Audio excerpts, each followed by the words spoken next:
The bar for epic moments is so high on 947. Only the finest will make it here. This is Essential 947. So I think the year is 2006. I'm at Loftus Versveld. There's about 60,000 deep in the crowd. The Blue Bulla are playing. Yeah, the Bulla. We actually went to Sinbin first and had a steak at Sinbin.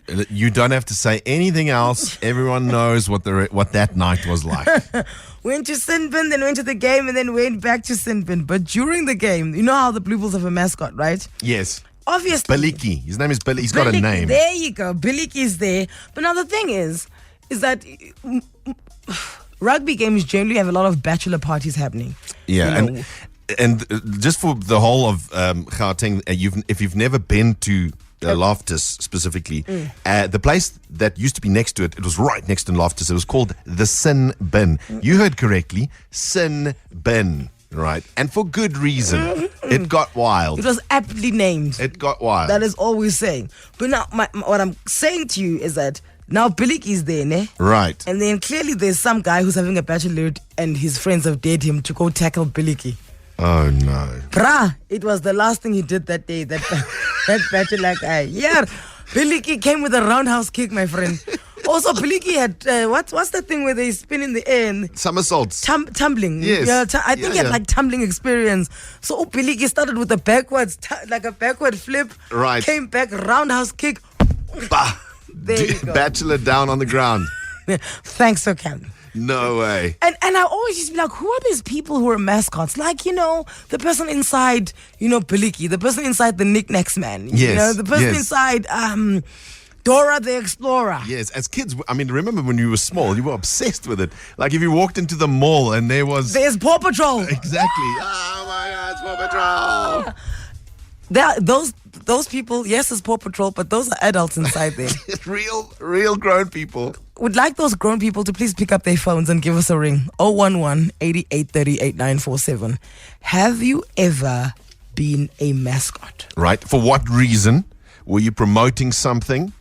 And please, what we want to know is how much money were you making for this? What cash was worth you putting on this costume? Ask Cindy. I think she was. Cindy, weren't you a mascot of something at a point, one day or another? Cindy's right there, man. I don't think Cindy's listening to us. Oh, okay. Her mic is down there. But she was a mascot for something. I remember she said something about like a big green. She used to wear this green costume. I don't know what it was for. I think it was going at 20. I think the going rate as a promo person is like 20 rand a promo person. Right. 20 rand an hour.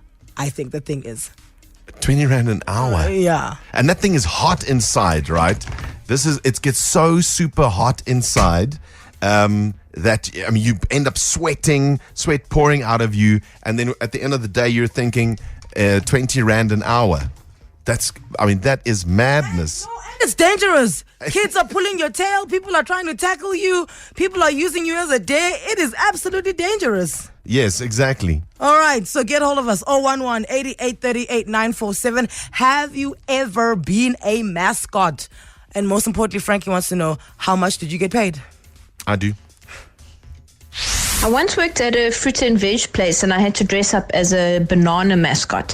The kids were the worst. They pushed me around the whole day. It was so annoying, but it paid the bills. The pizza place that I used to work at, we had to, I think it was like a game. If you lost it, then you had to wear the pizza man costume and then stand on the corner of the road and then do promotions. I was giving out pamphlets at a robot. I had to dress up as a clown because it was for a new shopping center that was opening. My daughter used to work at Hamleys and often had to dress up as a princess and walk around the mall where the shop was situated. I used to work at Spur, and back in the day we had to dress up like the Indian to entertain the kids. So I was kitted with this whole Indian outfit, something I would love to never remember. But funny thing is, every time I walk into Spur, I remember what I used to do. This, don't stop, is 947. Were you Pink Panther? Did you dress as Pink Panther as a side job to make a little bit of money? Were you Mickey Mouse at the Rand Easter show? And can I just say, we're not counting you dressing up as Father Christmas for some odd reason. because you know what I'm saying? Because every dad has to do that at some stage. That's not what we're talking about. And also, we're not counting Halloween. No. Everybody's dressing up on Halloween. When you were the only kippy walking around there. You picked up the phone at some stage and said, I would like to hire a Paw Patrol costume. 36 degrees is the temperature. There you are, playing Marshall, and it's not lacquer for anyone. What happened? Gabby, good morning. Welcome to Anele and the Club. Good morning. Morning, Gabs. Okay, talk to us. So my daughter dresses as my mascots for my cousin's company who does it for birthday parties. Right. What does she dress up And as? she's been Princess Poppy. She's been Barney. Barney? And my son, Barney. Okay. And that's a very hard costume to get into. You've got to crawl into it from the bottom. Oh, my word. And it's heavy. And she's not very tall. So it's hard for her to see out the top. She's all of 19 years old and just over 4'2". And I presume, Gabby, you say it's your daughter, so I presume this is the equivalent of me delivering newspapers when I was a kid. She's dressing up in a costume. Exactly. Okay. Exactly. Do you know how much she's making? She makes 200 Rand for a party, and they're about 2 hours in length from the time she's got to get into the costume to the time she can climb out. Okay, that's $100 an hour. Okay. Yeah. You know, Gabby, I once hired Barney for my son's birthday. I think it was my son's first birthday, and that Barney looked like he was banting.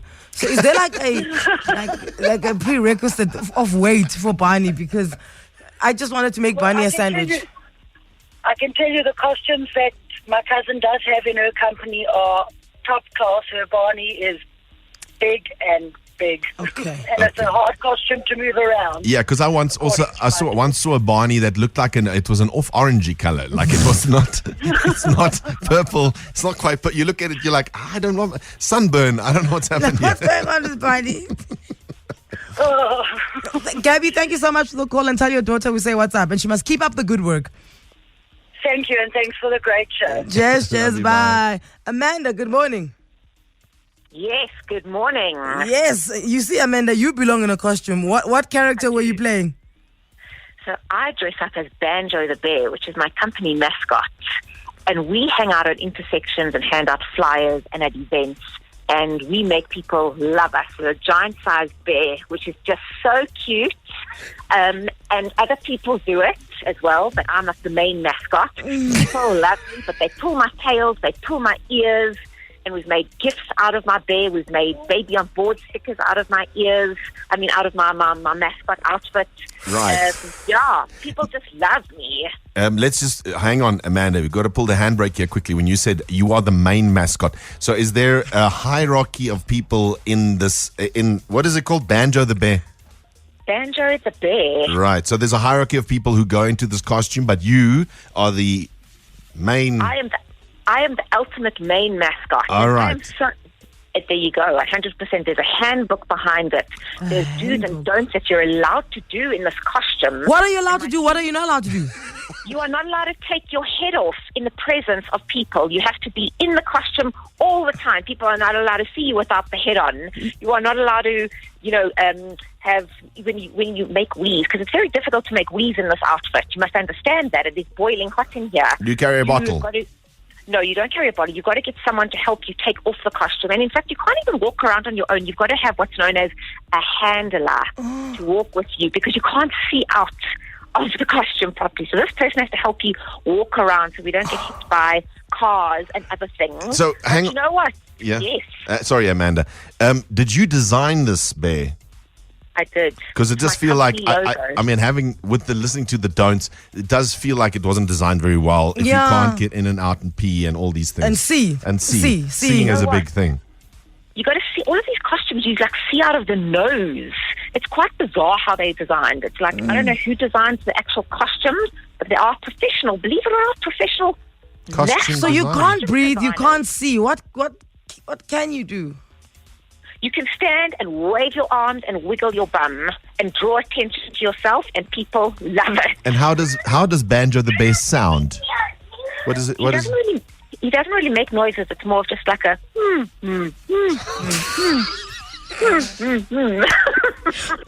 Banjo sounds like a hostage.